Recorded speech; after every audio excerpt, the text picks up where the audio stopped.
Mi mamá gastó miles de dólares en los problemas de mi hermana, pero no quiso gastar ni 100 en los míos. Yo no gasté nada cuando el problema de ella finalmente le costó todo. El mensaje de texto llegó a las 9:23 p.m. de un jueves de noviembre. La foto de contacto de mi mamá iluminó la pantalla de mi celular mientras yo estaba en mi departamento, revisando los informes financieros trimestrales para la firma de auditoría donde había trabajado durante 8 años. El mensaje era simple, desesperado, tecleado con la urgencia temblorosa de alguien cuyo mundo se estaba derrumbando. Necesito $15,000 para mañana en la mañana. La casa va a entrar en ejecución hipotecaria. El banco no quiere dar prórroga, por favor llama. Lo leí 3 veces. Mi café se enfriaba junto a mi laptop mientras no sentía absolutamente nada. Ni una oleada de pánico por su crisis, ni el instinto de revisar el saldo de mi cuenta de ahorros. Solo una vasta y fría claridad de que este momento se había estado gestando durante 29 años, y finalmente me había dejado de importar lo suficiente como para evitarlo. Le respondí con 4 palabras que se sintieron como cerrar una puerta que me había estado golpeando los dedos toda la vida. No puedo ayudarte. Luego apagué el celular. Volví a mis hojas de cálculo y me sentí más ligero de lo que me había sentido en años. El peso que había estado cargando, el peso de esperar que mi madre finalmente me viera como alguien en quien valía la pena invertir, simplemente se evaporó.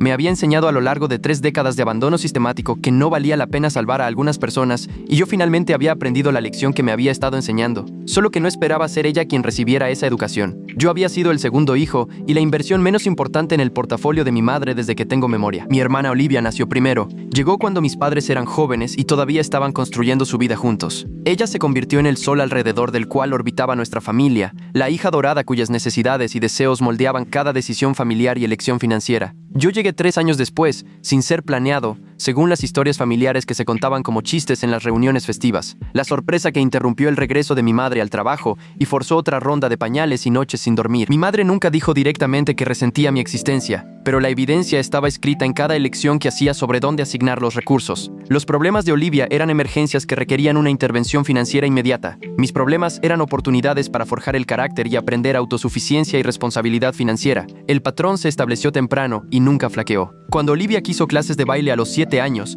mi madre la inscribió en el estudio más caro de la ciudad, comprándole trajes a medida y llevándola a competencias a 3, 2 de distancia. Cuando yo pedí unirme a las ligas pequeñas ese mismo año, mi madre dijo que los deportes de equipo eran demasiado caros y sugirió que en su lugar jugara baloncesto en el parque público. Cuando Olivia tuvo problemas con las matemáticas en la secundaria, mi madre contrató a un tutor privado a $80 por sesión, 3 veces por semana durante 2 años. Cuando yo tuve problemas con la comprensión de lectura, mi madre me dijo que pasara más tiempo en la biblioteca y me esforzara más. La disparidad financiera se volvió imposible de ignorar a medida que crecíamos y las cantidades de dinero aumentaban. Cuando Olivia cumplió 16 años, mi madre le compró un Toyota Camry, usado pagando $8,500 en efectivo y cubriendo los costos del seguro durante el primer año. Cuando yo cumplí 16, mi madre me informó que podía comprar mi propio carro si quería uno, sugiriendo que consiguiera un trabajo y empezara a ahorrar. Trabajé 30 horas a la semana durante mi penúltimo y último año de preparatoria, acumulando turnos en una tienda de abarrotes y ahorrando cada dólar posible. Eventualmente compré un Ford Taurus destartalado por $1,200 que se descomponía cada pocos meses. Cada reparación salía de mi propio bolsillo,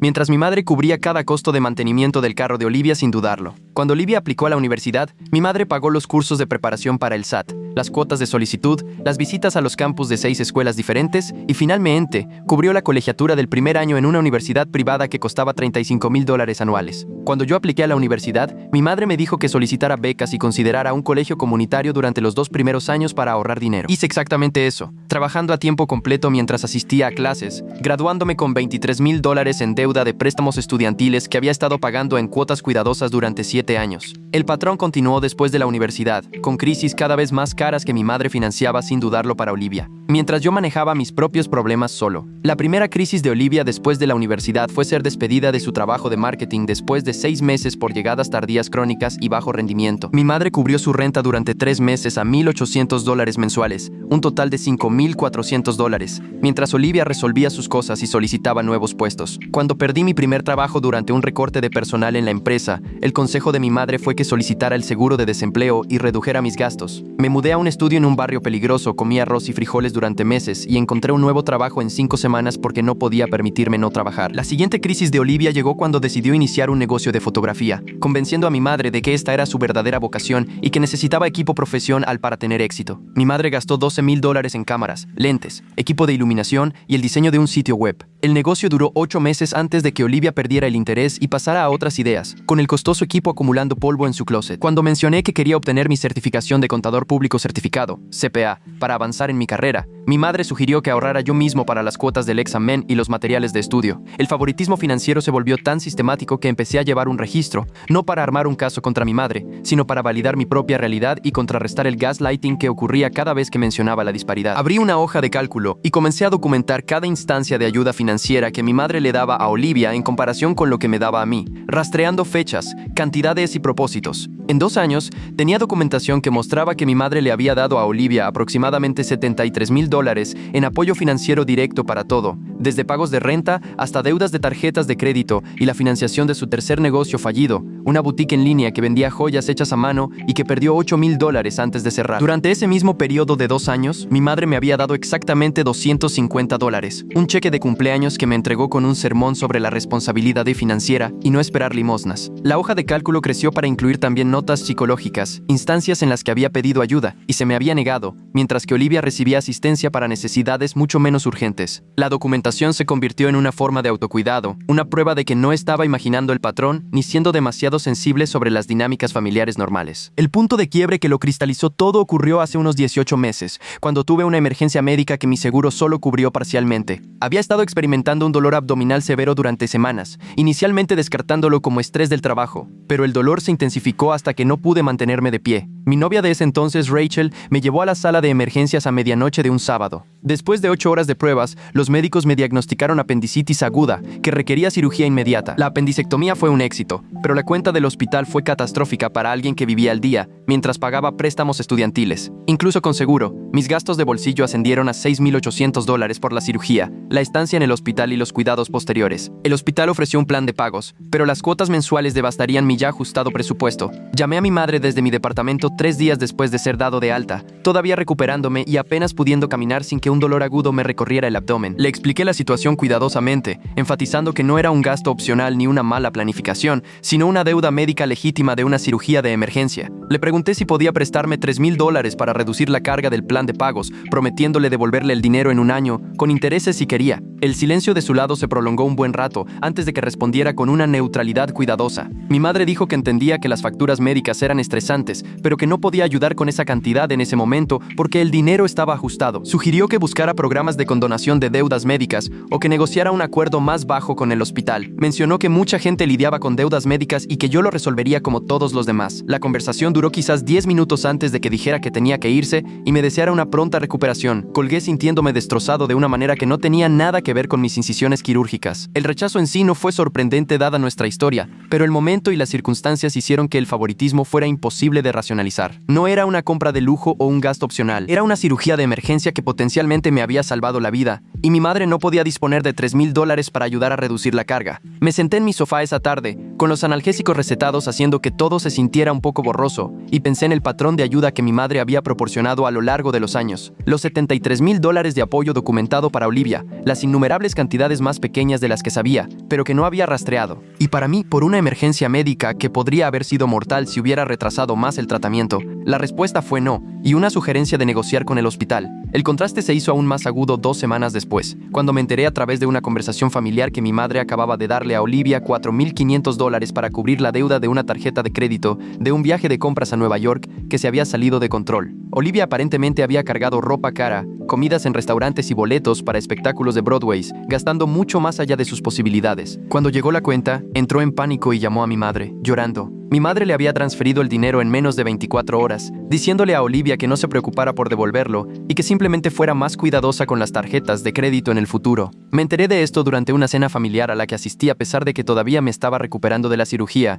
con el abdomen sensible y mi horario de analgésicos haciéndome sentir un poco desconectado de la conversación. Olivia mencionó su reciente viaje a Nueva York y agradeció a mi madre por ayudarla con esa situación del crédito. Y mi madre le restó importancia como si no fuera nada. diciendo que eso es lo que hacen las madres. Me senté en esa mesa, con las grapas quirúrgicas, aún sosteniendo mi abdomen, y sentí que algo fundamental se rompía dentro de mí. Mi madre se había negado a ayudarme con mi deuda médica de emergencia de $3,000, pero le había dado a Olivia $4,500 por las facturas de una tarjeta de crédito de unas vacaciones de lujo que no podía permitirse. El cálculo matemático y moral era tan crudo que no pude racionalizarlo como otra cosa que no fuera lo que claramente era: un favoritismo sistemático que valoraba la comodidad de Olivia por encima de mi supervivencia. Empecé a ver a un terapeuta llamado Dr. Raymond Foster, un psicólogo clínico que se especializaba en sistemas familiares y adultos hijos de familias disfuncionales, unos 3 meses después de mi cirugía. Inicialmente busqué terapia para procesar el estrés laboral y problemas de relación, pero en 2 sesiones el Dr. Foster identificó que el problema central no era mi carrera ni mi vida amorosa. Era el trauma acumulado de crecer como el hijo no favorecido en una familia que tenía jerarquías claras de valor e inversión. Durante nuestra tercera sesión, el Dr. Foster me pidió que describiera la última vez que mi madre me había proporcionado un apoyo financiero o emocional significativo para algo importante para mí. Me senté en su consultorio, la luz de la tarde entraba por las ventanas y sinceramente no pude pensar en un solo ejemplo que no fuera la crianza obligatoria durante mi infancia. Cada hito, desafío o crisis significativa en mi vida adulta la había manejado solo o con el apoyo de amigos y parejas, nunca de mi madre. El Dr. Foster preguntó si alguna vez me había enfrentado directamente a mi madre sobre el favoritismo. Le expliqué que lo había intentado algunas veces a lo largo de los años,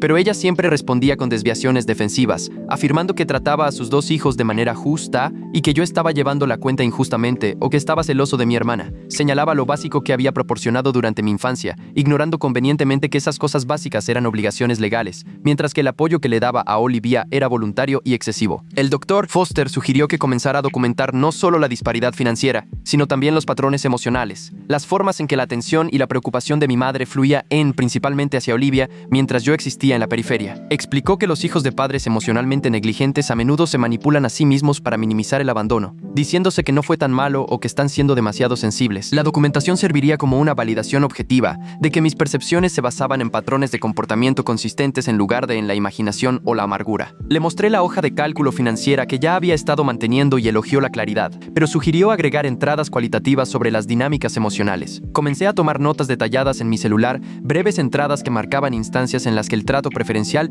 era imposible de negar. En 3 meses tenía 58 incidentes documentados. A los 6 meses dejé de contar porque el patrón era tan repetitivo que continuar se sentía masoquista. Las entradas se leían como un catálogo de desdén casual e indiferencia estratégica por parte de alguien que se suponía que debía amarme incondicionalmente. El patrón documentado fue implacable una vez que empecé a prestar atención. 3 de abril, mi madre pasó 30 minutos al teléfono conmigo, discutiendo mi nuevo ascenso laboral, antes de pasar a una conversación de 1 hora sobre la última idea de negocio de Olivia, pidiendo mi opinión profesional sobre la viabilidad del mercado, sin volver nunca a celebrar o hacer preguntas sobre mi logro. 19 de mayo, mi madre canceló los planes para ayudarme a mudarme a un nuevo departamento porque Olivia la necesitaba para cuidar al perro de su amiga durante el fin de semana, algo a lo que Olivia aparentemente se había comprometido sin verificar si realmente estaría disponible. 8 de junio. Le mencioné a mi madre que estaba luchando con la ansiedad y el insomnio relacionados con la presión del trabajo y sugirió que probara aplicaciones de meditación y redujera la cafeína antes de cambiar inmediatamente de tema a los próximos planes de vacaciones de Olivia. 23 de julio.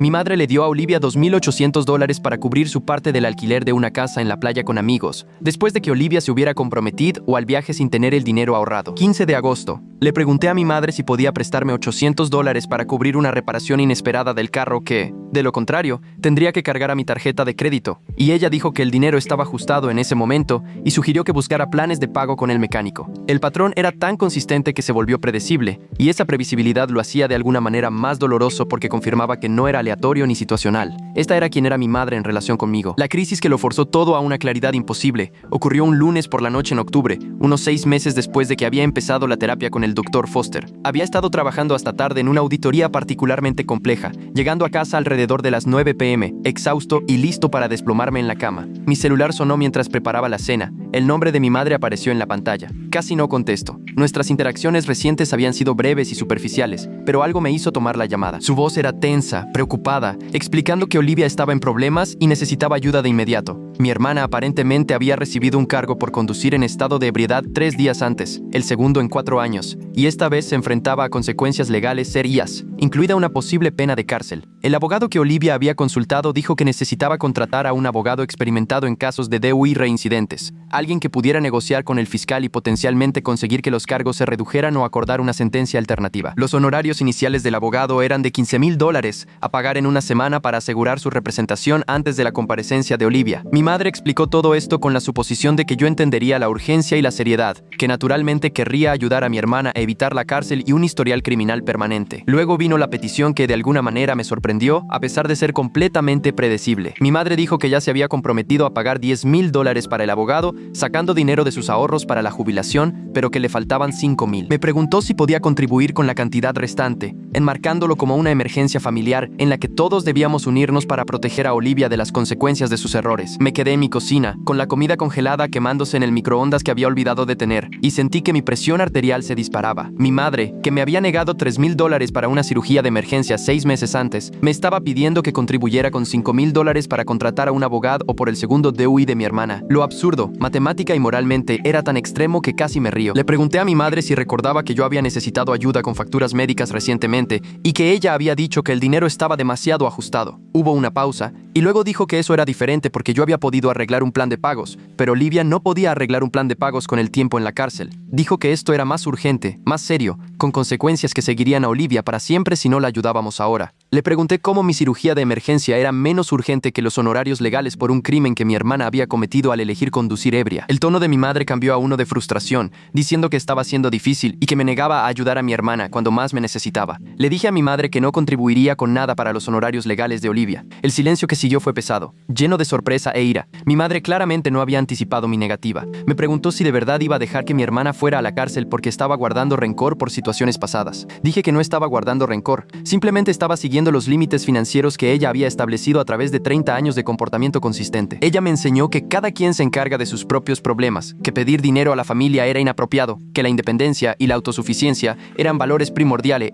Solo estaba aplicando esas lecciones universalmente, en lugar de selectivamente. Mi madre dijo que esto era completamente diferente, que la situación de Olivia era una emergencia que requería apoyo familiar y que estaba decepcionada de que no pudiera ver más allá de mi propio resentimiento para ayudar cuando importaba. Dije que la situación de Olivia era una consecuencia de sus propias elecciones y que usar dinero familiar para protegerla de esas consecuencias le impediría aprender a ser responsable. La voz de mi madre se volvió fría, diciéndome que nunca se había dado cuenta de lo egoísta y cruel que podía ser, que me había criado mejor que esto, que estaba avergonzada de mi negativa a ayudar a la familia en crisis. Colgué sin responder más y me quedé en mi cocina mientras el microondas pitaba insistentemente, sintiéndome extrañamente tranquilo a pesar de la confrontación. El doctor Foster y yo discutimos la situación en nuestra siguiente sesión y me preguntó cómo me sentía por haberme negado a ayudar. Admití que esperaba sentirme culpable o en conflicto, pero en cambio me sentí aliviado y validado. Por primera vez en mi vida, había impuesto un límite con mi madre y me había mantenido firme a pesar de su manipulación emocional. El doctor Foster señaló que mi madre había revelado su verdadero marco de referencia a través de esta crisis. Ella creía que el apoyo familiar era obligatorio cuando beneficiaba a Olivia, pero opcional cuando yo lo necesitaba. Me preguntó si pensaba que mi madre genuinamente no veía el doble estándar, o si lo veía pero no le importaba.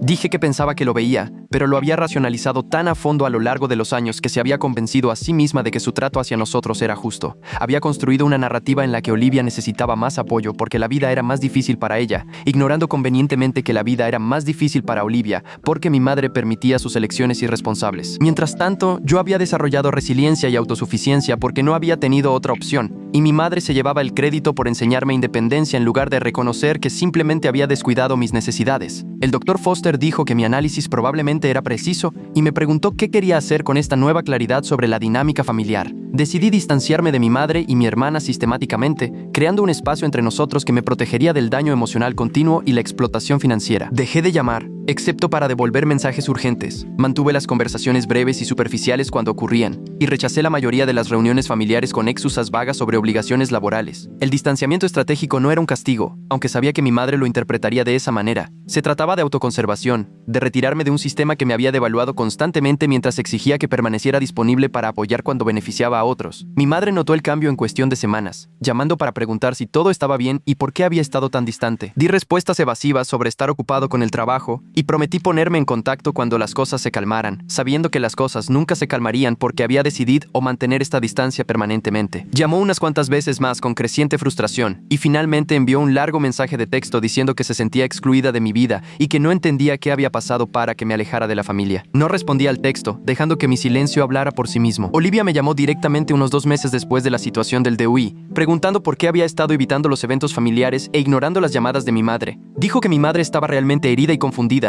y que mi comportamiento estaba creando un drama innecesario durante un momento ya estresante. Le pregunté a Olivia si había devuelto los $10,000 que mi madre había sacado de sus ahorros de jubilación para sus honorarios legales. Dijo que estaba trabajando en ello, pero que el dinero estaba ajustado, tal vez en unos meses cuando recibiera su reembolso de impuestos. Le pregunté si le había agradecido adecuadamente a mi madre por ese sacrificio financiero. Dijo que por supuesto que sí, que mi madre sabía lo agradecida que estaba. Le pregunté si recordaba que yo había necesitado ayuda con facturas médicas a principios de ese año y me habían dicho que el dinero estaba demasiado ajustado. Olivia sonó confundida, diciendo que vagamente recordaba algo sobre eso, pero que no conocía los detalles. Le expliqué los detalles: la cirugía, la factura de $6,800, la solicitud de ayuda, la negativa y luego la ayuda inmediata para su deuda de tarjeta de crédito 2 semanas después. Olivia se quedó callada. Luego dijo a la defensiva que esas situaciones no eran realmente comparables porque las facturas médicas se podían pagar con el tiempo, pero los intereses de su tarjeta de crédito la estaban matando. Dije que una cirugía de emergencia no era comparable con una deuda de vacaciones de lujo, que la disparidad en cómo nuestra madre trataba nuestras crisis financieras era sistemática e innegable. Olivia dijo que estaba siendo dramático y llevando la cuenta, que las familias se ayudan mutuamente y que yo era el que estaba creando división al negarme a ayudar cuando ella lo había necesitado. Le dije a Olivia que ya me había cansado de fingir que nuestra madre nos trataba por igual, de ignorar el favoritismo obvio que había moldeado nuestras vidas enteras, de estar disponible para las obligaciones familiares sin recibir nada a cambio. Olivia dijo que estaba siendo egoísta e ingrato,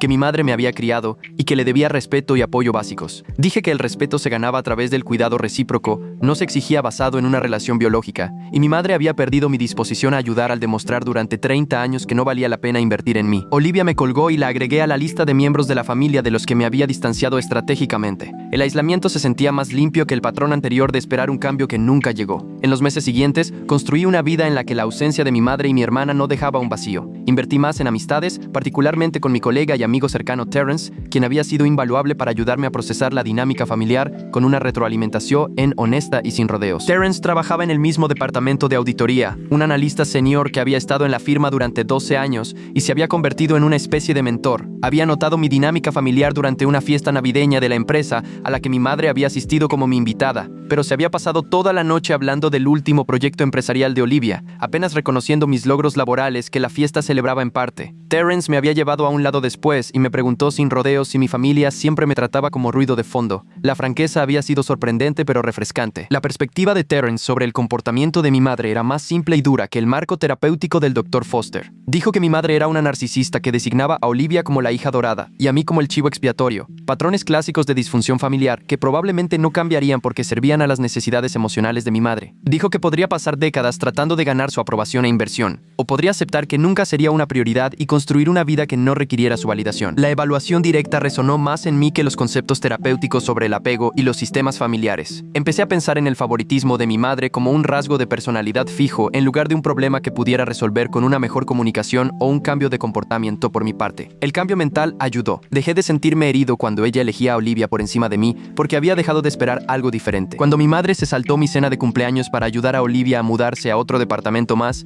me sentí ligeramente molesto por la inconveniencia de ajustar la reserva, pero no devastado por su ausencia. Cuando se olvidó de llamar en mi cumpleaños al año siguiente, lo noté pero no me importó particularmente. El desapego emocional que había cultivado estaba funcionando, protegiéndome al eliminar la inversión en si mi madre aparecía o no por mí. La gran escalada ocurrió hace unos 3 meses cuando descubrí el alcance total del apoyo financiero de mi madre a Olivia a través de una conversación con mi tía Linda, la hermana menor de mi madre, quien siempre había sido más observadora de la dinámica familiar que la mayoría de los parientes. La tía Linda me llamó preocupada después de enterarse de que me había distanciado de la familia, queriendo entender qué había causado la ruptura. Le expliqué el patrón de favoritismo y la disparidad financiera, dando ejemplos específicos con cantidades en dólares. La tía Linda guardó silencio durante un largo rato antes de admitir que había notado el trato diferente a lo largo de los años, pero no se había dado cuenta de que las cantidades financieras eran tan sustanciales. Luego compartió información que empeoró todo. Dijo que mi madre había sacado una segunda hipoteca sobre su casa hace 18 meses, pidiendo prestados $55,000 del capital de la vivienda,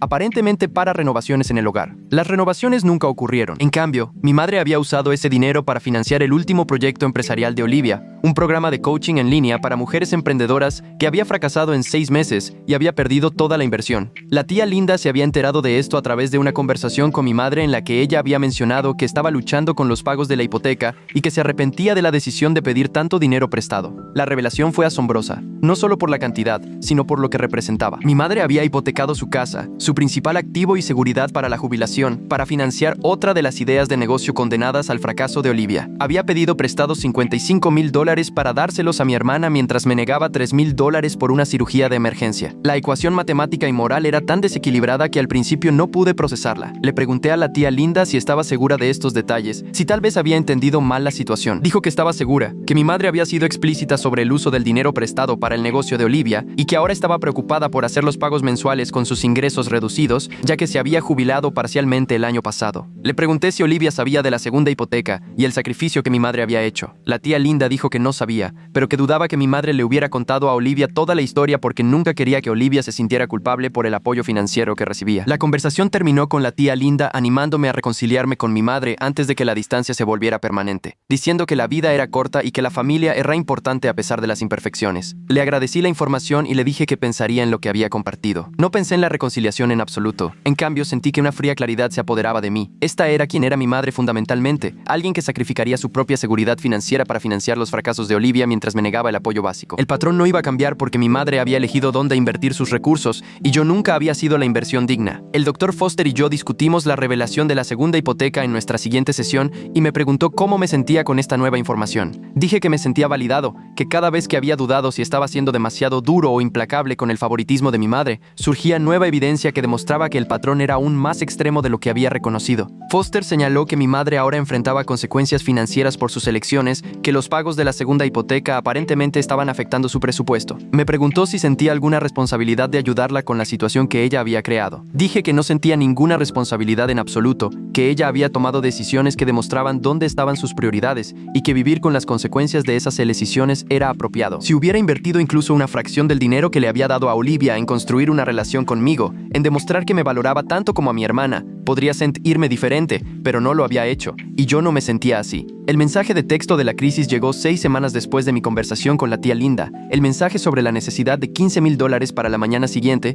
para evitar la ejecución hipotecaria. Más tarde me enteré por canales familiares de que mi madre había dejado de pagar 3 mensualidades consecutivas de la hipoteca. La combinación de sus ingresos reducidos por la jubilación parcial y la carga del pago de la segunda hipoteca creaba una matemática imposible. El banco había iniciado los procedimientos de ejecución hipotecaria después de intentos fallidos de acordar un plan de pago, y mi madre había agotado sus ahorros tratando de ponerse al día. Le faltaban exactamente $15,000 para poner la cuenta al corriente y detener la ejecución hipotecaria. Había llamado primero a Olivia, quien aparentemente no tenía acceso a esa cantidad de dinero, y le sugirió que me preguntara a mí. Mi madre se había mostrado reacia a preguntarme, dada nuestra tensa relación y mi negativa anterior a ayudar con los honorarios legales de Olivia, pero la desesperación había superado el orgullo. El texto fue su último recurso, un último intento de evitar perder la casa en la que había vivido durante 30 años. Mi respuesta de 4 palabras, no puedo ayudarte, era cierta en el sentido de que no estaba dispuesto a ayudar, aunque técnicamente tenía el dinero disponible. Había estado ahorrando agresivamente durante años, viviendo por debajo de mis posibilidades e invirtiendo cuidadosamente, construyendo el tipo de seguridad financiera que mi madre me había enseñado a valorar al negarse a proporcionármela a ella misma. Las secuelas fueron rápidas y brutales. Mi madre llamó repetidamente a la mañana siguiente, dejando mensajes de voz cada vez más desesperados a medida que se acercaba la fecha límite. Llamó a la tía Linda,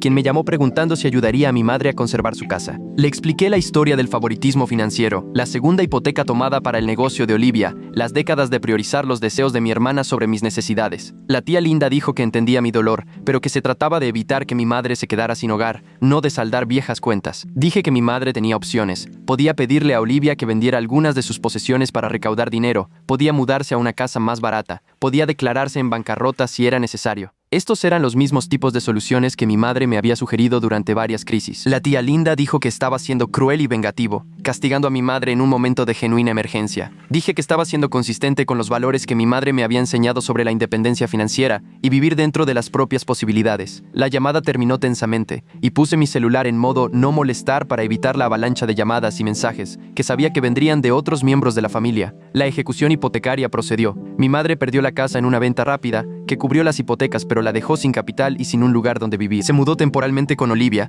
las dos compartiendo el departamento de 2 recámaras de Olivia en un arreglo que era claramente tenso, según lo que escuché a través de los chismes familiares. Mi familia extendida se dividió en facciones, algunos apoyando mi decisión y otros viéndome como un desalmado por negarme a ayudar a mi madre en una crisis genuina. Mi tío David, el hermano de mi padre que se había mantenido cercano a mi madre después del divorcio de mis padres cuando yo era joven, me llamó directamente para expresar su decepción. Dijo que siempre me había considerado el buen chico, el hijo responsable, y que mi negativa a ayudar a mi madre estaba completamente fuera de lugar. Le pregunté al tío David si sabía de la segunda hipoteca y para qué se había financiado. Dijo que había oído algo al respecto, pero que no sabía los detalles. Le di los detalles: los $55,000 prestados para el negocio fallido de Olivia, los $73,000 previos en apoyo documentado para Olivia en 2 años, el patrón de negarme ayuda básica mientras financiaba el estilo de vida de mi hermana. El tío David se quedó callado. Luego dijo que el pasado no debería determinar cómo respondía en la crisis actual. Dije que el pasado era el único predictor confiable del futuro, y mi madre había pasado 30 años prediciendo que no me priorizaría. Simplemente estaba creyendo en su patrón y respondiendo en consecuencia. El ajuste de cuentas emocional ocurrió a través de una serie de mensajes de texto entre mi madre y yo unas 2 semanas después de que perdiera la casa. Envió un largo mensaje una noche, aparentemente compuesto después de varias copas de vino, a juzgar por el tono cada vez más divagante. Dijo que no podía creer que la dejara perder su casa,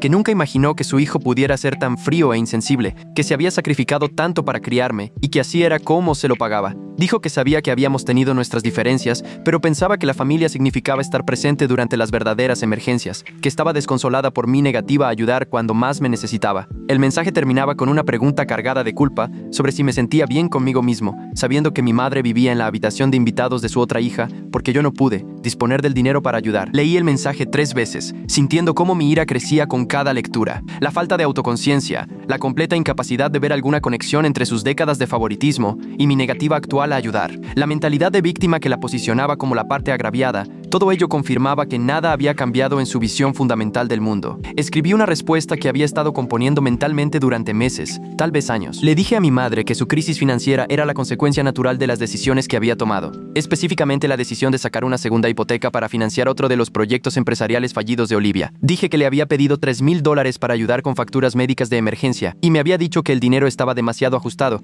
pero que había pedido prestados $55,000 para dárselos a mi hermana por un negocio que cualquiera con conocimientos financieros básicos podría haber predicho que fracasaría. Dije que se había pasado toda mi vida demostrando con acciones, no con palabras, que la comodidad de Olivia importaba más que mi supervivencia, que los deseos de Olivia se priorizaban sobre mis necesidades, que yo era el hijo en el que invertía mínimamente, mientras que Olivia recibía todos los recursos disponibles. Dije que había documentado más de $130,000 en apoyo financiero que le había dado a Olivia solo en los últimos 5 años, mientras que a mí me había dado menos de $500 en total durante ese mismo periodo. Le dije que la razón por la que no ayudé con la ejecución hipotecaria fue porque me había enseñado a través de 30 años de comportamiento consistente que la gente necesita manejar sus propios problemas y que finalmente estaba aplicando esa lección universalmente en lugar de solo a mí mismo. El mensaje fue largo, detallado y sin piedad. Lo envié y apagué mi celular, no queriendo ver su respuesta de inmediato. La respuesta de mi madre llegó a la mañana siguiente, más corta y más enojada que su mensaje anterior. Dijo que estaba tergiversando todo, que siempre había amado a sus 2 hijos por igual,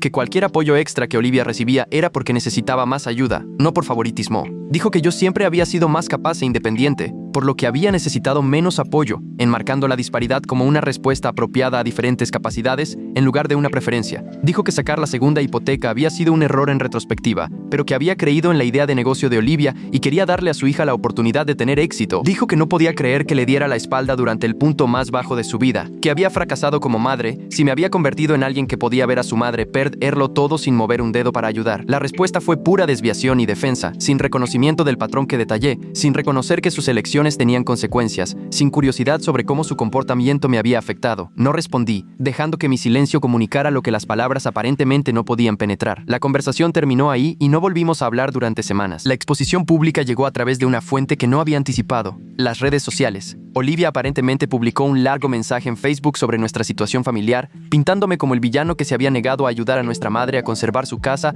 a pesar de tener los medios financieros para hacerlo. La publicación fue cuidadosamente elaborada para generar la máxima simpatía, describiendo a nuestra madre como una madre devota que había trabajado duro toda su vida, que se había sacrificado para criar a 2 hijos sola después del divorcio, que siempre había estado ahí para sus hijos y que ahora necesitaba ayuda ella misma. La publicación me retrataba como exitoso y financieramente estable, alguien que fácilmente fácilmente podría permitirse ayudar, pero que eligió no hacerlo por resentimiento mezquino y rencores familiares. La publicación no mencionaba la segunda hipoteca, ni el patrón de favoritismo financiero. Solo posicionaba la situación como un hijo ingrato que abandonaba a su madre en apuros. La publicación tuvo una atracción significativa, más de 200 comentarios de amigos y conocidos de Olivia, expresando conmoción y decepción por mi comportamiento, muchos etiquetándome en comentarios, instándome a ayudar a mi madre. La naturaleza pública de la acusación me obligó a tomar una decisión: permanecer en silencio y dejar que la narrativa se mantuviera, o responder con toda la verdad y la documentación que destruiría las imágenes públicas de mi madre y mi hermana. Elegí la verdad, pero la elegí estratégicamente. No respondí en Facebook, donde la emoción abrumaría los hechos. En cambio, creé un documento detallado que describía el historial financiero entre mi madre y yo, incluida la hoja de cálculo que había mantenido durante años, que mostraba más de $130,000 en apoyo documentado para Olivia, frente a menos de $1,000 para mí en 5 años. Incluí ejemplos específicos con fechas y cantidades: la negativa de la factura médica, el pago de la deuda de la tarjeta de crédito de Olivia 2 semanas después, los honorarios del abogado por el DUI, la segunda hipoteca para el negocio de Olivia. Incluí capturas de pantalla de textos donde había pedido ayuda y me la habían negado, seguidas de evidencia de que mi madre ayudaba inmediatamente a Olivia con cantidades mayores para necesidades menos urgentes. El documento era de 18 páginas de documentación sistemática, demostrando que el favoritismo no era imaginado ni exagerado, sino medible y consistente. Lo compartí con miembros electos de la familia, no para crear drama, sino para establecer el registro de hechos para personas que pudieran preguntarse si la publicación de Olivia era precisa. El documento se extendió rápidamente por los canales familiares, la gente se lo reenviaba a otros, y en una semana, la narrativa había cambiado drásticamente. Los miembros de la familia que inicialmente me habían juzgado por negarme a ayudar,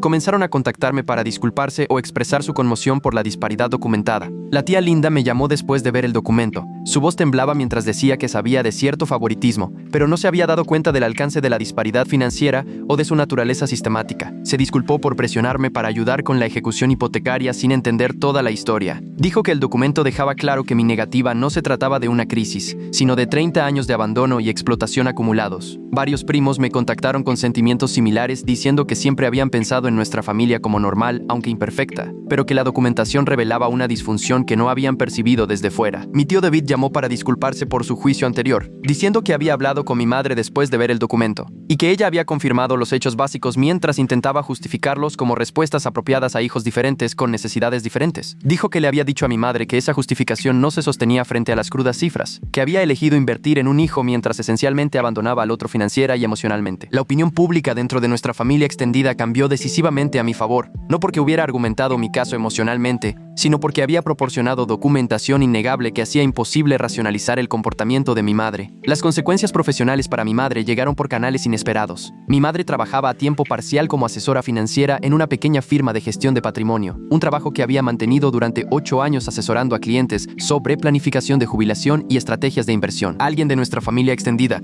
nunca supe quién, envió la documentación a su empleador con una nota cuestionando si alguien que había administrado tan catastróficamente sus propias finanzas debería estar asesorando a otros sobre planificación financiera. El departamento de cumplimiento de la firma inició una revisión interna, preocupado por el riesgo reputacional y si se podía confiar en el juicio de mi madre. La revisión encontró que mi madre había dado a los clientes consejos conservadores sobre la gestión de deudas y vivir dentro de sus posibilidades, mientras que personalmente había sacado una segunda hipoteca para financiar un proyecto empresarial especulativo. La hipocresía entre su consejo profesional y sus elecciones personales generó preocupaciones de responsabilidad. La firma le ofreció a mi madre la opción de renunciar en lugar de ser despedida, y ella la aceptó, perdiendo los ingresos que necesitaba para reconstruir su vida después de la ejecución hipotecaria. La pérdida del trabajo fue un daño colateral que no había pretendido, pero que no lamenté particularmente. Consecuencias naturales de un comportamiento que debería haber tenido consecuencias mucho antes. La respuesta de Olivia al documento y al cambio de opinión familiar fue predeciblemente defensiva y agresiva. Me llamó por primera vez en meses, su voz tensa de ira, mientras me acusaba de destruir la reputación y el sustento de nuestra madre por despecho. Dijo que había tomado asuntos familiares privados y los había convertido en armas para humillar a mi madre públicamente, que había cruzado una línea que no se podía descruzar. Le dije que ella había abierto esta puerta al publicar mentiras en las redes sociales y que yo simplemente había corregido el registro con hechos. Dijo que la publicación de Facebook no eran mentiras, que nuestra madre realmente había perdido su casa y que yo realmente me había negado a ayudar. Dije que la publicación mentía por omisión, al no mencionar las décadas de contexto que explicaban mi negativa. Olivia dijo que era vengativo y cruel, que nuestra madre estaba sufriendo consecuencias reales por errores que había reconocido. Pregunté cuándo exactamente nuestra madre había reconocido sus errores, porque no había recibido ninguna disculpa ni admisión de culpa. Olivia dijo que nuestra madre le había pedido perdón a ella por meter a la familia en esta situación. Dije que pedirle perdón perdón a Olivia por consecuencias que le afectaban a ella no era lo mismo que pedirme perdón a mí por 30 años de favoritismo. Olivia dijo que necesitaba dejar el pasado atrás y concentrarme en ayudar a nuestra madre a recuperarse de las circunstancias actuales. Dije que el pasado solo era pasado para las personas que se habían beneficiado de él. Para mí, era un patrón continuo que seguía en cada interacción. La conversación se deterioró a partir de ahí, Olivia acusándome de ser un desalmado y yo señalando la hipocresía de esa acusación, viniendo de alguien que había aceptado más de $130,000 en apoyo financiero no ganado mientras me veía luchar con deudas médicas. Dijo que nunca le había pedido a nuestra madre la mayor parte de ese dinero, que nuestra madre se lo había ofrecido porque quería ayudar. Dije que eso lo empeoraba, no lo mejoraba, porque significaba que nuestra madre había elegido ayudarla sin que se lo pidieran, mientras que a mí me negaba la ayuda cuando sí la pedía. Olivia dijo que estaba siendo imposible y que ya no intentaría hacerme entrar en razón. Dije que estaba siendo consistente y que ya no aceptaría un trato diferencial como algo normal. Me colgó y no hemos hablado desde entonces. La fractura familiar fue completa. Las líneas se trazaron claramente con la mayoría de la gente entendiendo mi posición, incluso si desearan que lo hubiera manejado de manera diferente. Mi madre permaneció en el departamento de Olivia, las dos financieramente interdependientes de una manera que creaba una tensión obvia. Olivia no podía permitirse su departamento sin el apoyo de una compañera de cuarto, y mi madre no podía permitirse su propio lugar después de la ejecución hipotecaria. Estaban atrapadas juntas y por lo que escuché a través de los canales familiares, el arreglo era miserable para ambas. El Dr. Foster y yo procesamos las secuelas durante varias sesiones y me preguntó si sentía que había logrado la justicia o la vindicación que había estado buscando. Dije que no había buscado justicia conscientemente, solo protegerme de un daño continuo, pero la exposición había proporcionado una validación inesperada. Durante 30 años, me habían dicho que mis percepciones de favoritismo estaban equivocadas, que estaba siendo demasiado sensible o llevando la cuenta injustamente. La documentación había demostrado objetivamente que mis percepciones eran precisas y, en todo caso, se quedaban cortas. La validación importaba más de lo que esperaba, no porque cambiara el comportamiento de mi madre, sino porque confirmaba que mi realidad era real y mis reacciones eran razonables. Foster preguntó si me sentía culpable por las consecuencias que enfrentó mi madre. Perder su casa, perder su trabajo, vivir en circunstancias limitadas. Dije que no sentía nada por esas consecuencias, porque fluían naturalmente de las elecciones que ella había hecho. Si hubiera administrado sus finanzas de manera responsable, invertido por igual en ambos hijos, mantenido estándares profesionales en su vida personal, ninguna de estas consecuencias habría ocurrido. Ella había creado esta situación a través de un juicio sistemáticamente pobre, y yo no era responsable de protegerla de los resultados que ella misma había diseñado. El Dr. Foster dijo que mi falta de culpa era en realidad saludable, que la culpa sugeriría que todavía aceptaba la responsabilidad por el bienestar de mi madre, a pesar de que ella nunca había aceptado una responsabilidad recíproca por el mío. La comunicación final de mi madre llegó hace unas 3 semanas, una carta escrita a mano entregada en mi departamento por la tía Linda, quien había sido designada como intermediaria. La carta tenía 6 páginas, la letra de mi madre temblorosa en algunas partes, sugiriendo la dificultad emocional de escribirla. Dijo que había pasado meses pensando en nuestra dinámica familiar y en la documentación que yo había compartido, consultando con un terapeuta que la tía Linda le había recomendado, tratando de entender cómo las cosas se habían roto tanto. Reconoció por primera vez que nos había tratado a Olivia y a mí de manera diferente, que la disparidad financiera era innegable cuando se exponía en números. Dijo que había racionalizado sus elecciones en ese momento diciéndose a sí misma que Olivia necesitaba más apoyo porque la vida era más difícil para ella, sin reconocer que la vida era más difícil para Olivia en parte, porque ella había permitido su irresponsabilidad. Dijo que me había dado por sentado, que asumió que no necesitaba ayuda porque siempre resolvía las cosas, sin reconocer que yo resolvía las cosas solo porque ella me había obligado a hacerlo. Dijo que entendía por qué me había negado a ayudar con la ejecución hipotecaria, que desde mi perspectiva ella había demostrado que no valía la pena invertir en mí, y no tenía derecho a esperar una inversión a cambio. El reconocimiento fue más completo de lo que esperaba, abordando detalles específicos de mi documentación en lugar de ofrecer disculpas vagas. La carta continuaba con algo más cercano a un verdadero arrepentimiento. Mi madre dijo que no podía deshacer 30 años de elecciones, no podía devolver el dinero que le había dado a Olivia ni el apoyo que me había negado a mí. Dijo que había perdido su casa, su trabajo y su relación con su hijo, y que se lo merecía todo por cómo me había tratado. Dijo que no esperaba perdón ni reconciliación, pero quería que supiera que finalmente entendía lo que había hecho y por qué estaba mal. Dijo que si pudiera cambiar cómo nos había criado, lo haría, pero como no podía cambiar el pasado, estaba tratando de cambiar su comportamiento presente. Había dejado de darle dinero a Olivia incondicionalmente, exigiéndole que presupuestara y pagara sus propias cuentas. Había empezado a ver a un terapeuta para entender por qué había jugado a los favoritos de manera tan sistemática. Había conseguido un nuevo trabajo, menos prestigioso y con un salario más bajo, pero un trabajo honesto que le permitía contribuir a los gastos. Dijo que estaba tratando de convertirse en alguien que mereciera una relación conmigo, aunque sabía que eso podría no suceder nunca. La carta terminaba con una simple declaración.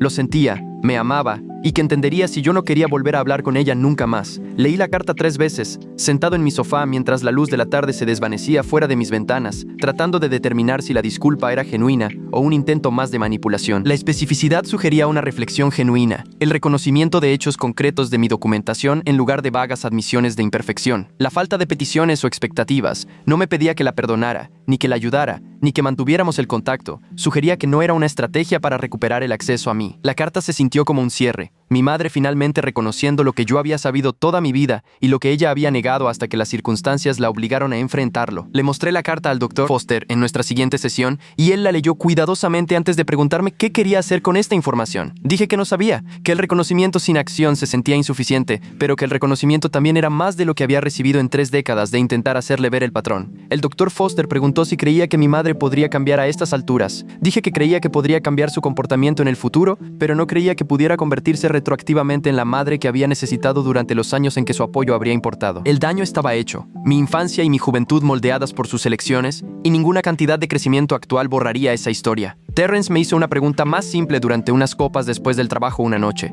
¿Quería una relación con mi madre, independientemente de si se la merecía o no? La pregunta atravesó todo el procesamiento terapéutico y los cálculos morales hasta llegar a algo más fundamental. ¿Realmente la quería en mi vida o solo estaba procesando la culpa y la obligación que provenían de haber sido criado para creer que las relaciones familiares eran obligatorias? Me quedé con la pregunta durante mucho tiempo, viendo cómo se formaba la condensación en mi vaso de cerveza, tratando de acceder a mis deseos reales bajo las capas de dolor e ira. La respuesta honesta fue que no quería una relación con mi madre, no porque no se la mereciera después de su disculpa, sino porque la relación solo me había causado dolor. Incluso si cambiaba por completo, incluso si comenzaba a tratarme con la prioridad y la inversión que le había dado a Olivia, no restauraría los años de sentirme invisible y sin importancia. No me devolvería la infancia en la que mi madre asistía a mis eventos y celebraba mis logros. Algunos daños no se pueden reparar, solo aceptar y superar. Le dije a Terrence que no quería reconstruir la relación, y decirlo en voz alta se sintió como soltar un peso que había cargado toda mi vida. No he respondido a la carta de mi madre y no planeo hacerlo. El silencio es mi respuesta, un límite final que dice que he escuchado su reconocimiento, pero no requiero nada más de ella. He construido una vida que funciona sin ella, rodeado de personas que se presentan de manera consistente y recíproca. Mi carrera está prosperando. Un reciente ascenso a gerente senior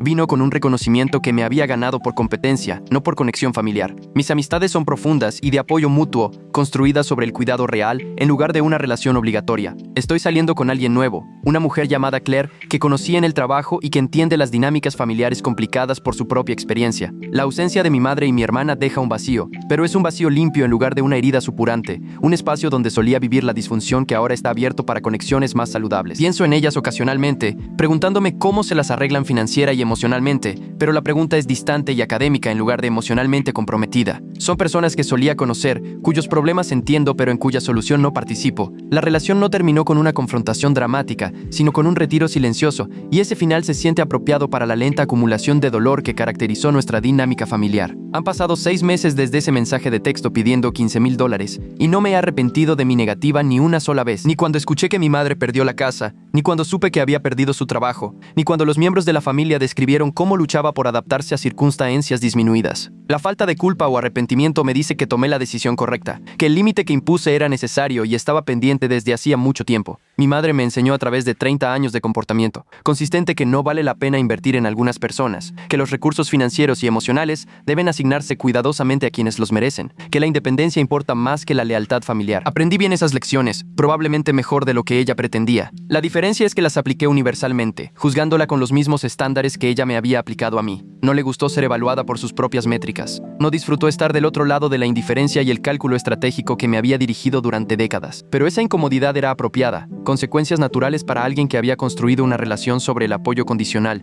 y el trato preferencial. Mi madre lo perdió todo porque durante 30 años eligió invertirlo todo en alguien que no era yo. Cuando llegó su emergencia, hice exactamente lo que ella me había enseñado a hacer: priorizarme a mí mismo y dejar que ella manejara sus propios problemas. Si llegaste hasta aquí, dale like, te lo has ganado.